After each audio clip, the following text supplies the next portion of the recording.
Hello again, everybody. This is Fred Kranz from St. Ange coming to you with a unique offering today. Today, we're doing a joint podcast. Both St. Ange and the Bellwether League are combining to do this podcast. And our guest is Rick Dana Barlow, one of the co-founders of the Bellwether League. So it's going to go out on the St. Ange, taking the Supply Chain Pulse channel. And at some point, I believe Rick is going to edit it into an offering that will also come out from the Bellwether League. So, Rick, thank you so much for joining us. Fred, it is always a pleasure and a privilege to chat with you in any way, shape, or form. So glad to be here. Well, folks, generally speaking, the St. Ange podcast is audio only.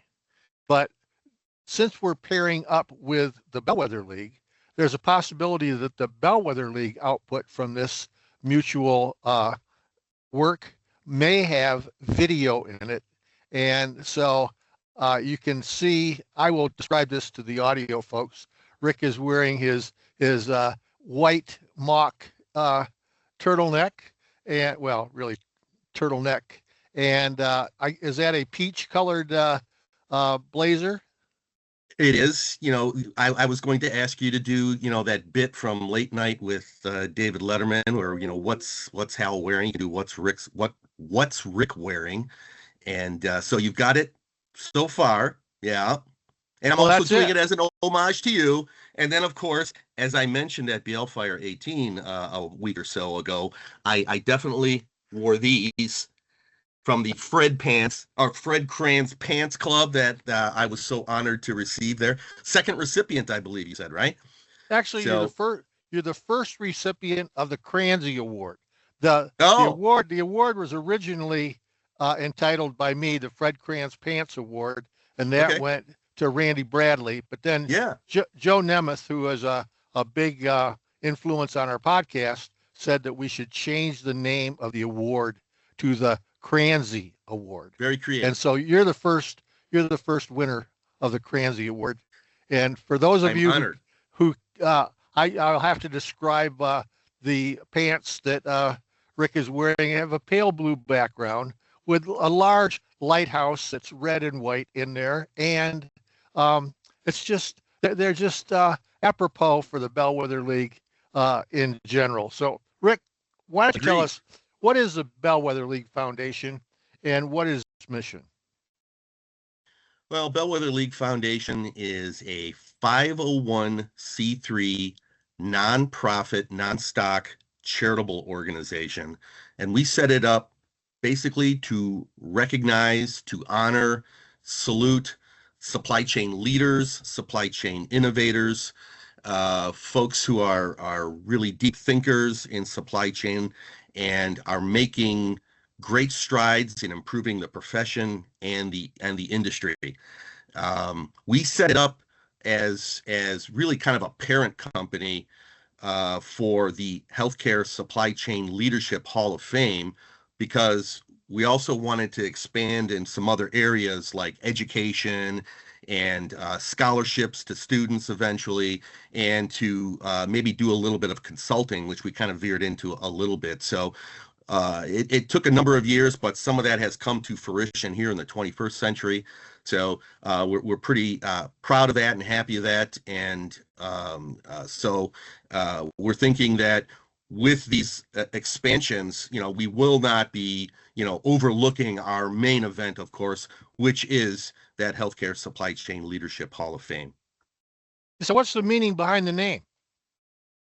Well, there's a confidential explanation or motivation behind it that maybe I'll share in my memoirs sometime soon.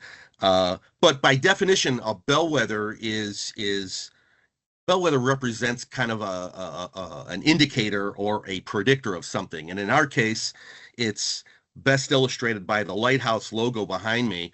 The lighthouse is something that either serves as a beacon of hope for people looking for land if they're a sea, or it's also a warning to stay away from the rocks if you're at sea and there's fog all around. So it has a beneficial representation either way. One, it gives you hope. Two, it keeps you out of danger. But in the case of this regard, it represents innovative thinking, leadership done by supply chain to help its customers, which is just about everybody in the healthcare organization. And of course, League is a group of like-minded individuals. So we put the two together to represent healthcare supply chain leaders, pioneers, visionaries, innovators, and the like. Well, after spending my whole life watching professional wrestling, I think it is a good idea to stay away from The Rock. Well, but I'm wondering if at some of our events we need to introduce the turnbuckle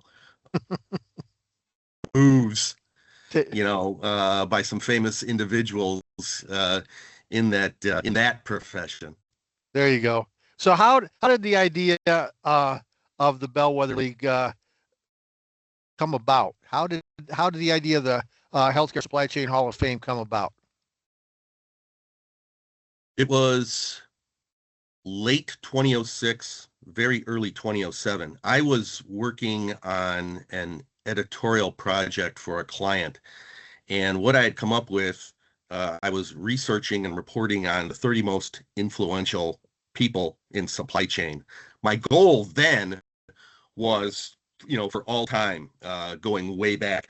But I found that as I started doing this and started talking to people, this was going to be this was going to turn out to be a massive project that I either needed more time to do because I only had a short time in order to make it happen, or I needed to recruit a bunch of people to help me out.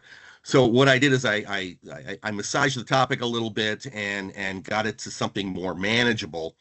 But in my research, I talked to a lot of folks and I was hoping these folks had such deep memories that they could help me out going all the way back as far as we could. And that didn't turn out to be the case in a lot of respects. And so, gosh, I had something like 25, 30 calls I had made. One of the calls I had made was a veteran consultant that decades, and that was Jamie Kowalski. And he was one of the ones that I reached out to because of his experience in the industry and his longevity. I figured he would know a lot of names and then could put me on the right track as I continued my research. But in talking with Jamie, periodically,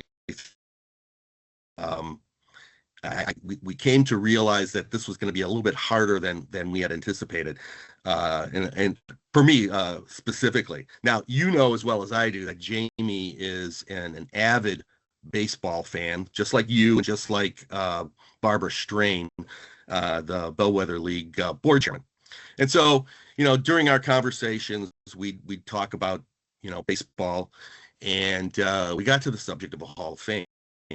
Now, if you're talking about Hall of Fame with me in baseball, I will typically bring up Ron Santo from the '69 Cubs, and the endless calls for him to get into the Baseball Hall of Fame. He eventually got in there, but back then it was always a case of wait until next year. We started talking about a Hall of Fame in baseball, and the conversation then kind of migrated toward, well, gee, Rick, you're having challenges researching a lot of these folks that you want to profile.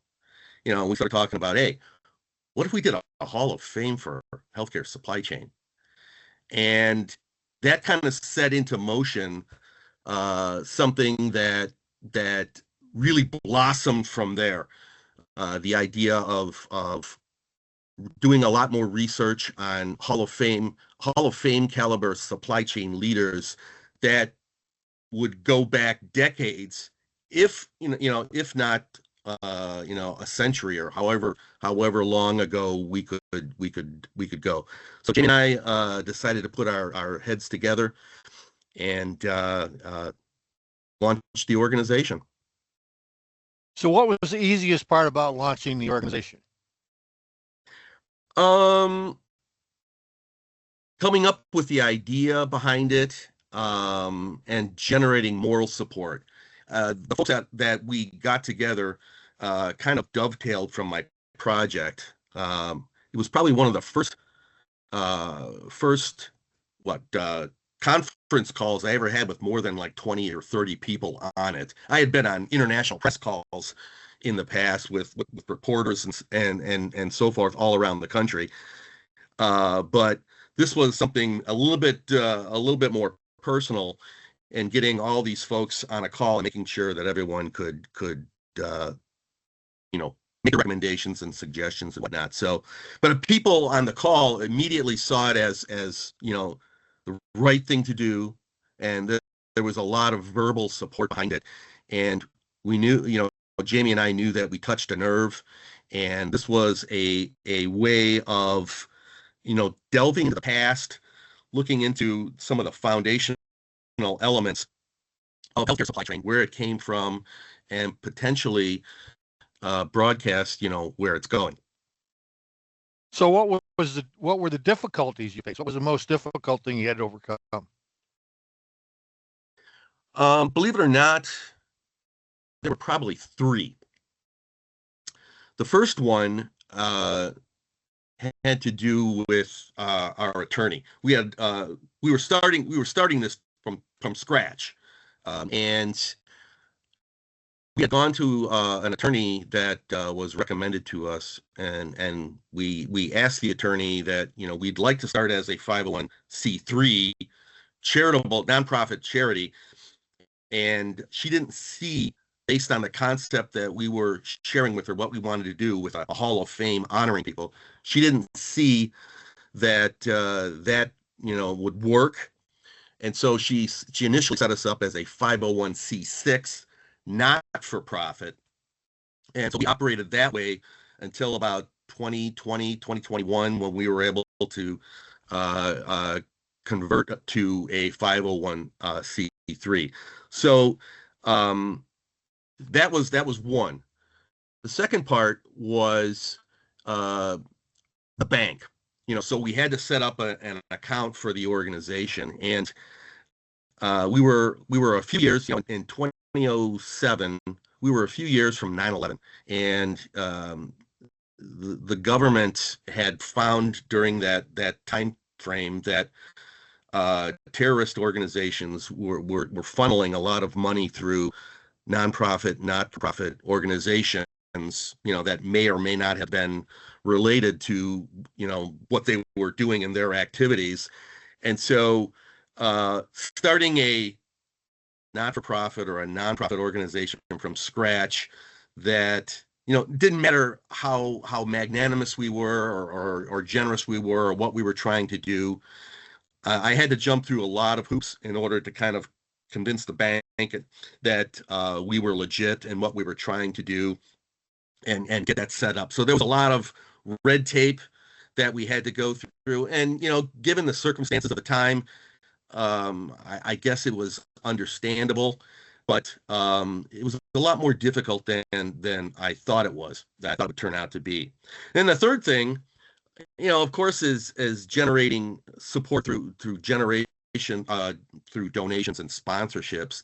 But we had some interesting timing in when we were going to have our first event and launch our first event in the fall of 2008. Our event actually happened smack dab in the middle of the stock market crash. That it started in mid-September and went till late October, and we launched our first event during Materials Management Week of October of 2008, like right in the middle of that. And so we were actually happy that we got a number of companies to support us early on. Owens and Minor was our first company. Med Assets, Premier, Novation, just a few of the ones, and of course, my company as well. Because, as I think I've told you and I've told others, if I'm not willing to put up support for an organization that we're creating, then how can I ask others to do it? But it was these companies saw the need. They helped us out very early on, and despite the economic turmoil that was going on, we were able to get this off the ground. We had an intimate affair of a small group there, but it was a very emotional time. We had some very prominent figures there, and I think it was when Jamie and I saw the emotional responses that we were getting from people accepting their awards and from all the chatter around the ballroom. Actually, it was a very small ballroom during that first event. We knew we were on something, and we knew that this concept had legs.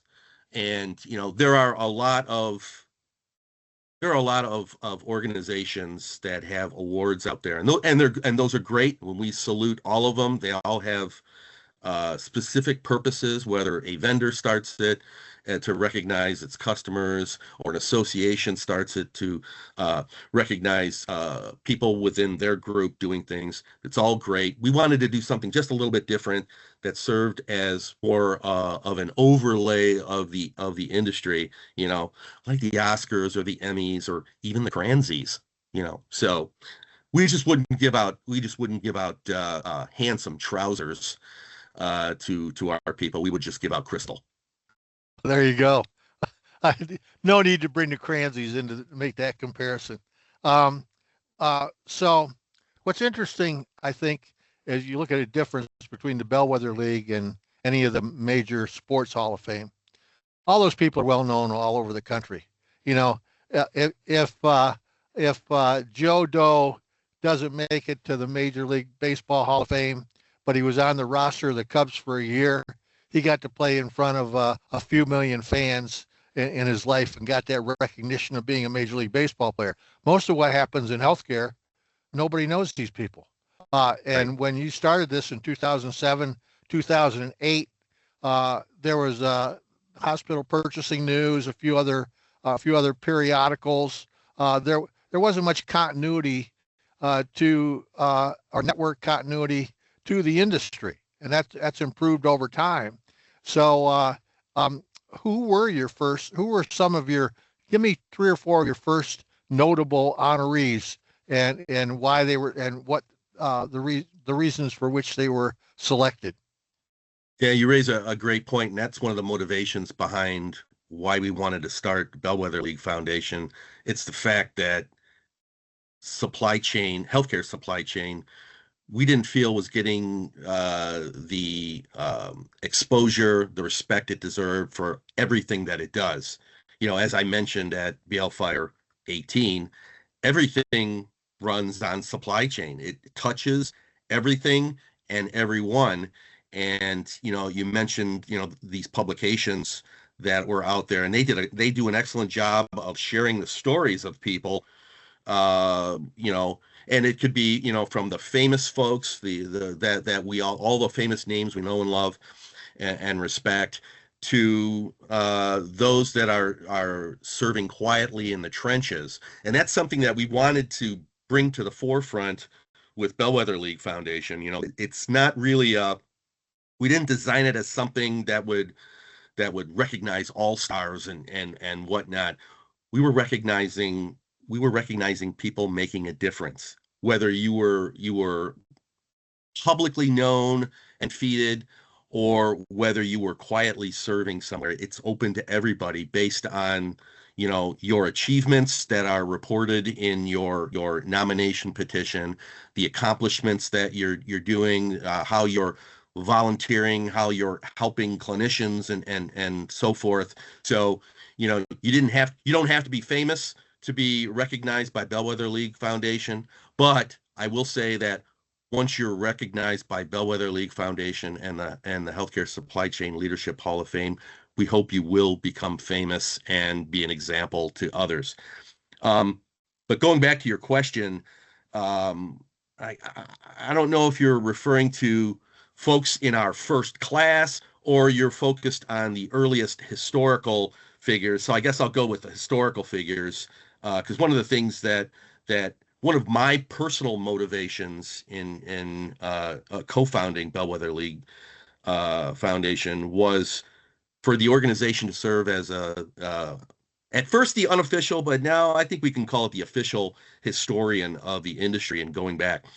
And we've had some really, I had some folks on my list that I wanted to really profile and recognize and share with the industry.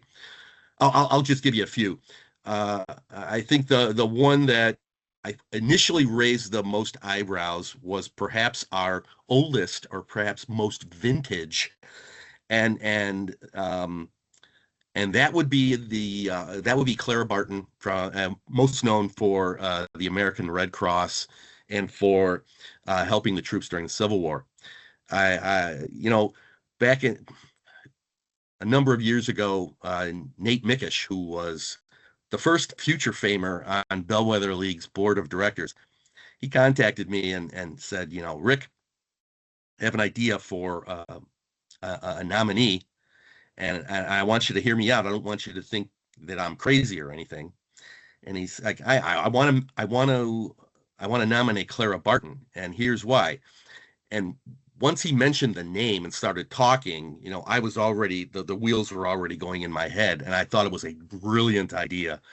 And so he and I worked together on pulling her nomination together and profiling her. And so, I and he were so proud of bringing her forward. And another one that I'll mention is the founder of Hospital Bureau. And this was an individual on my list from the very start. When I was chatting with people during my earlier editorial project, I knew I wanted to focus on whoever founded what was known as the first GPO in the nation. Now, back in the 19 teens, it was known as cooperative purchasing services, or collaborative purchasing services back then. And so I had this individual on my list. We did induct someone who was kind of the big promoter of Hospital Bureau in the 1950s and 60s. And he was very prominent in the industry back then. That was George Ainsworth. But I wanted to go back to the founder, and it was always my intention to if I could find the founders of a lot of these organizations that we know of today that are either still around or became part of other organizations that work in the healthcare supply chain industry and profession. And so I would be doing it on the side as I'm researching other individuals that we are nominating, or if I'm checking up on nominations that come in. And I remember one night, it was probably in the 2020 teens. I was doing some searching, and then I got off on a rabbit trail, and I'm going through and going through and going through, and I started feeling I was getting close.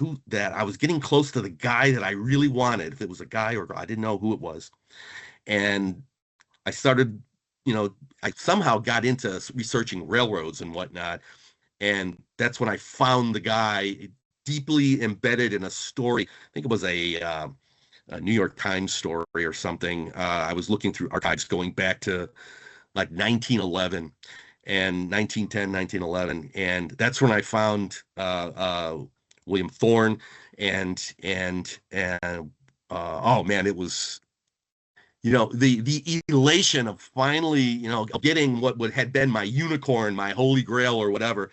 It was great. We were able to induct him in the 2017 class, which was our 10th anniversary. And so that was great.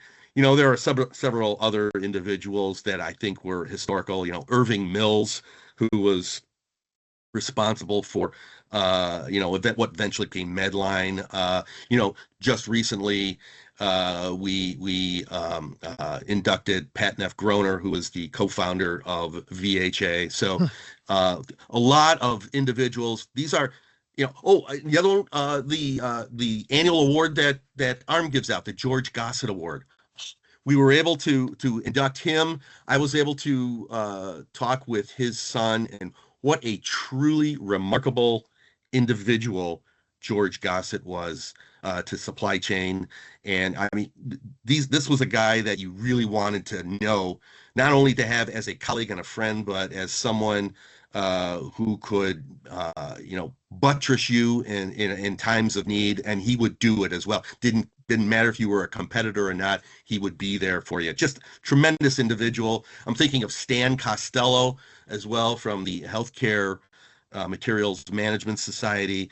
These are names from the past that people may know of. Some they may not, recall or remember. Some may be who, but that's what I like to do with this organization.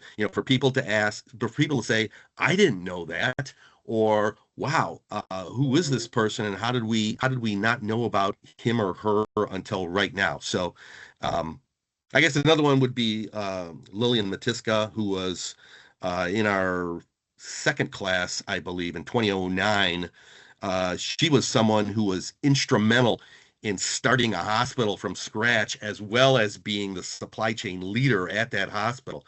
So that was a time when supply chain, she made a situation where she was very influential with the C-suite back then, and really made some headway for supply chain and in creating a hospital. So those are just a few. Okay, so we're nearing the end of our allotted time, so we're going to have to go rapid fire on some of these Uh-oh, things. Okay. I'll have to Um, talk like the FedEx guy. what are the categories of the Bellwether League Awards, and what does each one mean? There are three. We started out with the Bellwether honoree that honors those. Those are the ones that are inducted into the Hall of Fame. They are at or near the end of their career, and they have a minimum of 25 years experience. Uh, we did that for a number of years, and then about 10 years ago, we decided to flip it and go to the earliest group and create a Future Famers. And these are not rising stars. The Future Famers are within like a dozen years, 10 to 12 years of the start of their career. These are folks that we recognize as being future famers or potential Hall of Famers. And then a number of years ago, we then completed the span with the an award that recognizes those active in the field, and we named it after our first inductee, which is Dinas Ammer, PhD. So there are three. Okay, well, how is the Bellwether League funded? Through the generosity of corporations and professionals in what I would call a multifaceted industry, and we have companies and individuals who will support us annually through commitments. They'll support us monthly through commitments. We'll have others that support us through our event, and then through periodic donations. So it's strictly from individuals and companies willing to support this cause, to promote and recognize supply chain. And what events does the Bellwether League sponsor or host? Well, we have our annual event. We call it, the acronym is BLFire, and that stands for Bellwether League Foundation Induction and Recognition Event. That's where we recognize future famers, AMER honorees, and we induct the Bellwether honorees into the Healthcare Supply Chain Leadership Hall of Fame. We just had ours about a few weeks ago, on the eve of Veterans Day and on the 250th anniversary of the U.S. Marine Corps. And prior to that, we held it during the first Monday of Healthcare Supply Chain Management Week. But so we have that. And then what we're trying to do now is launch a Bellwether League Goes Back to School program, where we'll go to college campuses and speak to college campuses about the benefits and possibilities of a career in healthcare supply chain, and enables us, experts like you and people on the board and on the advisory council, to share their expertise and their experience with students, to get them jazzed about not just about supply chain, because a lot of them are already interested in supply chain outside of healthcare, but to get them interested about supply chain within healthcare. And then, we also have our supply chain maturity assessment tool, our SCMAT program that we're trying to get off the ground to help healthcare facilities kind of check out their supply chain operations. It's kind of an offshoot of the consulting idea that I had mentioned early on. Well, if someone were listening in right now Yeah. and wanted to become involved with the Bellwether League, what's the best way they could do that? Contact me. I'd love to chat with them. We always would welcome new folks getting involved, those that are interested in learning more about the foundation, learning more about the Hall of Fame. What I always tell people if they're new to BLF, which is Bellwether League Foundation, I say, one, attend one of our events, because if you do that, you'll understand the emotional appeal and you'll get the gravity of what's going on and what we're trying to do. Two, I ask them, hey, have you nominated someone? I mean, chances are you know of someone that is worthy of recognition or worthy of induction into the Hall of Fame. Go to the website, download the appropriate nomination form, fill it out, send it in. They can also participate in committees. They can participate in our advisory council. And of course, we always welcome donations and sponsorships and, the fiscal help that the organization needs uh, to survive and thrive and continue to do what we do best and what we think the industry and the profession needs, which is recognize and honor and promote healthcare supply chain. Well, hey, these are all the questions that I've had. Rick, is there anything out there that I didn't cover that you'd like to mention? Well, I mean, what Bellwether League Foundation means to me. It's an opportunity to recognize, salute, and honor folks in the industry that deserve it, that have earned it, so that the industry can always remember them. I guess my question to you is, you were inducted in 2020. What does being inducted to the Hall of Fame mean to you and your ongoing participation with Bellwether League Foundation? Well, I thought that the only reason that I was inducted into the Bellwether League was so that Clara Barton would have someone to sit with. Um, and then I realized that she died in 1912, so that must not have been the case. She Uh, would have admired your fashion sense, believe me. um, no, it's really funny because I will tell what it means to me by what I've seen that it means to other people. If you know this, it's a little circuitous here, but uh, last year I nominated Gail Kovacs, and I saw she gave a heartfelt acceptance speech. She did. This year, Mike Langlois and Joni Rittler, people that really were surprised and overwhelmed and honored to be part of the group. Um, I know a lot of the bellwethers that probably, especially in the earlier groups, many of the people probably expected that if there were a Hall of Fame, yes, I'll be there. But that doesn't really impact me as much as I see the people that were surprised. Most of the people in our business uh, work 30, 40 years doing thankless tasks. And since they're thankless tasks, they receive no thanks or little thanks. And to have someone not only recognize them, but then bring them forward and recognize them in front of their family and peers is really a heartfelt thing. And I was overwhelmed, uh, and I never had thought that I'd be a bellwether. Number one. Number two, since I've been in the Bellwether League and now that I'm on the board and I see the process that's involved, hell, it's easier to get into the uh, Baseball Hall of Fame if you haven't beaten your wife or taken steroids than it is to get into the Bellwether League. It's a very, very arduous uh, uh, activity to get there. So it means everything to me to be there. I think it's great. I think it though from an operational standpoint honoring the younger and the middle career folks is more important to the industry because the hardest thing for the healthcare supply chain is to acquire good talent and encourage good talent, keep good talent. And Agreed. these awards give recognition and help retain the really good folks that we need out there.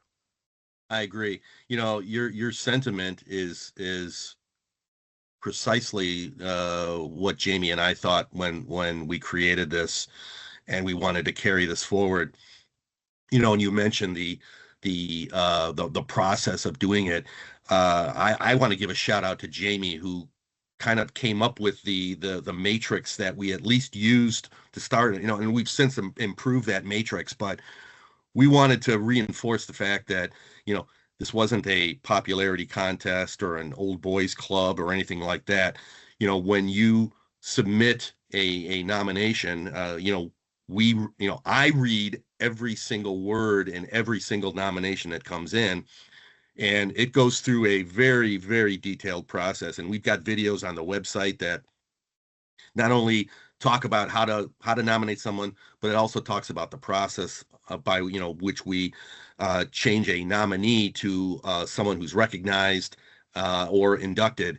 And so it's come a long way. I'm particularly proud of how the process has progressed and developed, and I think it's good for the credibility of the organization, but it's also good for the credibility of the individuals being recognized, because they know that they are being recognized truly for who they are based on what they do or what they did, and not so much on reputation. It's not, hey, he's a nice guy or she's a nice gal, let's put her in. No. It's what you have contributed to the profession, to the culture, to society.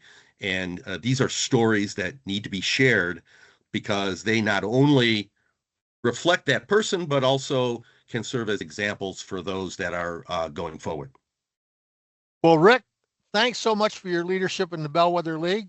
Thanks for Fred. being a friend for 30 plus years. I never would have made it to the Bellwether League if you hadn't published the completely innocuous stuff that I've written over the years. I appreciate that. To you and your family, have a great holiday season, and we'll talk to you again soon. Thank you. I wish you the same. Thanks, Fred. Take care.